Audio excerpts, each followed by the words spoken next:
Your Excellency, the President of the Republic of Kenya, Dr. William Samoei Ruto, allow me to ride on the protocol already established. I was supposed to make my comments after this session, but I'm stepping in for the Cabinet Secretary for MITI. MITI is actually Ministry of Investment, Trade and Industry, Honorable Salim Vuria, who is out of the country.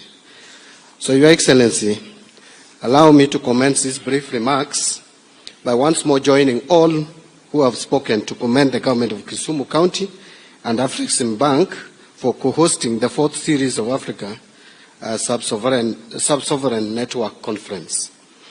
The Africa Sub-Sovereign Network Conference was launched by the African Export-Import Bank, what is known as Afrexim Bank, during an inaugural conference held on the sidelines of the Intra-African Trade Fair in 2021, with the mission of promoting peer learning, cooperation and collaboration among sovereign governments. The invaluable impact of peer learning is well recognized. Varied stakeholders bring with them a wealth of knowledge, skills and resources that can be customized for the good of communities. Development often represents, in among others, the realization or revitalization of areas and of infrastructure. If government officials collaborate with the local business owners and community organizations to pool resources to find initiatives like infrastructure improvement of an area, beautification or greening projects, then each can contribute their specific and unique expertise, be it design, policy making or other expertise, to ensure success of projects. It is an excellent opportunity that this conference is co-hosted by Afrexim Bank. This is because in the more recent past, Afrexim Bank has shown its commitment to Kenya's development agenda through the 3-year country program aimed at boosting our economic recovery. The 3-year country program seeks to leverage on $3 billion facility to support trade and investments in Kenya's public and private sectors through loans, guarantees, facilities, trade services, investment banking, and advisory services. Also of note and worth emphasizing is the fact that Afrexim Bank is further actively involved in deepening and expansion of the banking industry in Kenya by expanding its lines of credit and other products offerings to Kenyan banks to equip them with the muscle to support the local economy. Your Excellency, when we talk economy and development, there is really no urgency in reinventing the wheel when it comes to Africa's development agenda. Agenda 2063 encapsulates not only Africa's aspiration for the future, but also identifies key flagship programs which can boost Africa's economic growth and development and lead to the rapid transformation of the continent. The networking and learning opportunities presented through this conference series poses potential to bring forward practical and unique policy concepts that cannot be underplayed, and it is my anticipation that this opportunity will see the emergence of viable economic initiatives that will see the Kenyan economy grow in line with the bottom-up economic agenda principle, through which the government intends to continue to collaborate with the stakeholders, including the private sector, to realize projected growth. The need for innovative approaches outside the traditionally accepted lines to promote development finds a comfortable home in the choice of theme by Afrexim Bank and County Government of Kisumu for this year's 4th edition of the Africa Sub-Sovereign Network Conference, which is leveraging the African Continental Free Trade Area for sustainable trade and investment, a development pathway for Africa sub-sovereign. So trade across the region must thrive, and Afrexim Bank is one of the better placed institutions to guide this, since she has acquired considerable experience in successfully intervening and supporting its member states facing both short, medium, and long-term socio-economic challenges and crises, and supporting those member countries going through major macroeconomic negative shocks. Kenya was among the first African countries that signed the African Continental Free Trade Area Treaty in Kigali, Rwanda, on March 21st, 2018, marking a historic milestone in the economic integration push of the continent. The formation of a free trade area spanning the continent creates a single market of over 1.3 billion people with a combined gross domestic product of more than 3.4 trillion US dollars.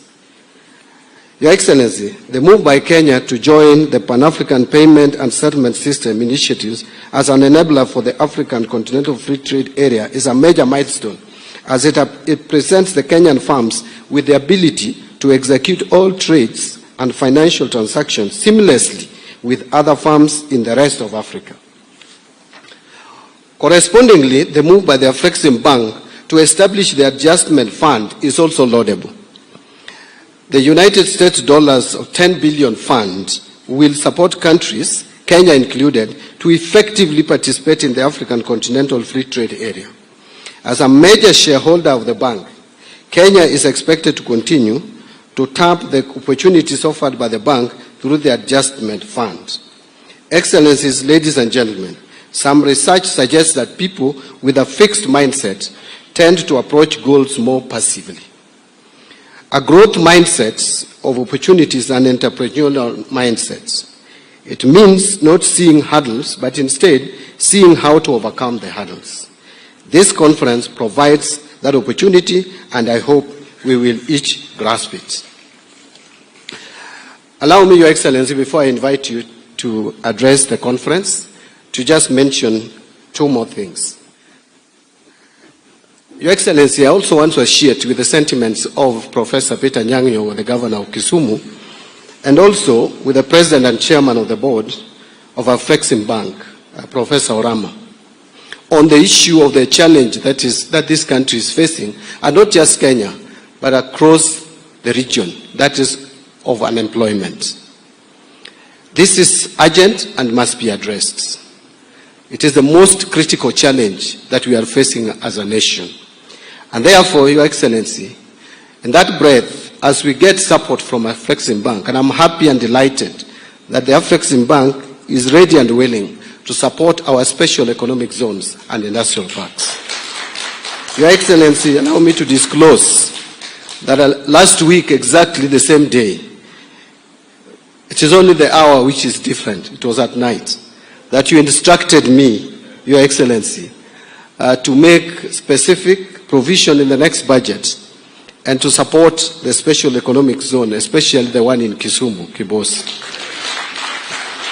I want to guarantee, Your Excellency, that your instructions will be executed. And with this possible support from Afrexim Bank, I'm even more encouraged that we'll get funding for our special economic zones and industrial parks, not just Kibos alone, but Your Excellency, there are other counties as well, including my own home county of Homa Bay, where we also have the Riwa Industrial Park, or special economic zone. Finally, Your Excellency, allow me to mention something, and I can hear Governor Orengo also shouting, what about Siaya? And by extension, what about Bungoma? Because Lusaka is also here.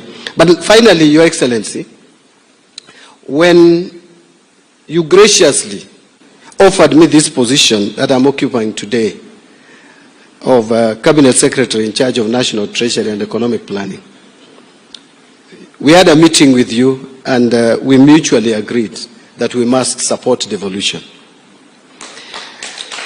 And both of us are actually students of devolution. Remember, we have pushed devolution together even when we were together with you in ODM. Today we are again together in broad-based government. So we agreed that we will make sure that devolution is supported and supported fully with action, not just by words. Even though we had challenges of how much to give the counties, but that I think has now been settled at 387 billion shillings, which both houses of parliament have agreed on. We have endeavored, Your Excellency, and I don't think I've disappointed you, in making sure that counties receive their funding timeously. I want to just make it clear, Your Excellency, that yes, we crossed over 2023-24 with 1 month arrears to pay under share of revenue to counties, 30.8 billion. And that amount was actually paid on 27th of July 2024. Now for this financial year, Your Excellency, we had a little bit of a challenge because of the legal framework, but again we both agreed that we get the opinion of the Attorney General, and which we got. I sought the opinion and we got. And immediately I got that opinion. On 24th of September 2024, we made transfer of 32.76 billion to the county governments for the month of July. And then on 17th of October 2024, we transferred 30.8 billion to the counties for the month of August. And then on 14th of November 2024, we made a transfer of 32.7 billion for the month of September. And less than a week later, on 18th, which is Monday of November 2024, we transferred 30.8 billion for the month of October. So, Your Excellency, as far as the national government is concerned, we don't have any arrears to counties, but something needs to be worked on. That is the control of budget and how that office can facilitate funds to leave the county revenue funds to the county governments. I think that needs to be dealt with urgently, and I'm sure the Deputy President will deal with that. We need to convene a meeting and see how to smoothen that process. Otherwise, Your Excellency, allow me at this juncture and my fellow participants kindly be upstanding as we welcome the President of the Republic of Kenya to come and address the gathering. Thank you very much, Your Excellency. Karibu.